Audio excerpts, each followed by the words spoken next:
हनुमंतजी, हा कॉन्फिडन्स येतो कुठून? बघा, अगदी सुरुवातीपासून ते शेवटच्या इथपर्यंत एकही अशी गोष्ट नाही, दाखवली कायदेशीर झाली आहे, पण ती कायदेशीर काय, सगळं काही इल्लीगल होतं. लँड माफिया असतात ना, लँड माफिया जशा प्रकारचे रॅकेट करतात ना गावोगाव, तशा प्रकारची ही मोडस ऑपरेंडी दिसतेय. सगळे तेच चेहरे, सगळे कलाकार हे. अशा प्रकारच्या इतकं मोठं प्रकरण तुमच्या हाती लागल्यानंतर विरोधी पक्ष म्हणून तुम्ही काय करणार आहात? कारण आता तुम्हाला वाटतंय का की या सगळ्या प्रकरणात पार्थ पवार यांना वाचवलं जातंय? विलासजी, खरं म्हणजे पार्थ पवार असतील किंवा तो तहसीलदार असेल किंवा मुद्रांक शुल्क माफी दिलेला अधिकारी असेल, ही सगळी दाखवायची नाव आहेत. हा सगळा स्कॅम हा अजितदादा, चंद्रशेखर बावनकुळे साहेब, उद्योगमंत्री उदयजी सावंत आणि महाराष्ट्राचे मुख्यमंत्री देवेंद्र फडणवीस यांनी सगळ्यांनी संगनमतानं हे केलेलं आहे.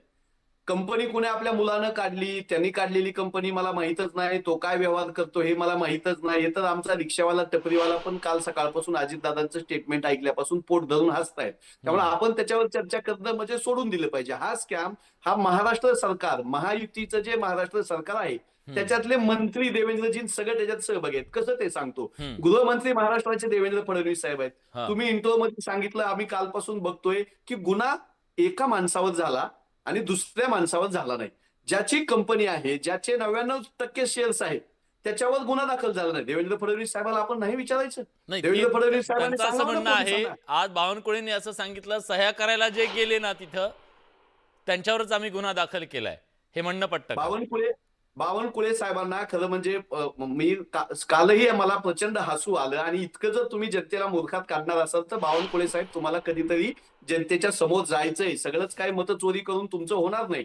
बावनकुळे साहेबांना माहित नव्हतं का की पुण्यासारख्या, कोरेगाव पार्क सारख्या ठिकाणी 1800 कोटीची जमिनीचा खरेदी विक्रीचा काहीतरी व्यवहार होतोय. जी जमीन सरकारी सातबाऱ्यावर आहे, सरकारचा सातबारा आहे ती जमिनीवर. महसूल मंत्री म्हणून तुम्ही काय शेळ्या राखताय का मेंढ्या राखताय? का तुम्ही शेतामध्ये काय गवत उपटताय? महसूल मंत्र्यांना पुण्यामध्ये 1800 कोटीची जमिनीची खरेदी विक्री बोगस कागदपत्र करून होते, याचं भान नाही. उद्योग मंत्र्यांनी मीडियासमोर येऊन सांगितलं, हां. मला दुसरा कुठलाही शब्द सापडत नाही निर्लज्जपणा हा शब्द घेण्याशिवाय, की आमच्या उद्योग खात्याच्या कुठल्याही विभागानं काही पत्र दिलेलं नाही. मग 21 कोटी रुपयाची स्टॅम्प ड्युटी तिथं उद्योगाच्या आयटी विभागाच्या वतीनं, उद्योग संचालनाच्या वतीनं कशी झाली? म्हणजे 21 कोटीची टॅक्स माफी दिली, मुद्रांक शुल्क माफी दिली, उद्योग मंत्री माहित नाही म्हणतायत.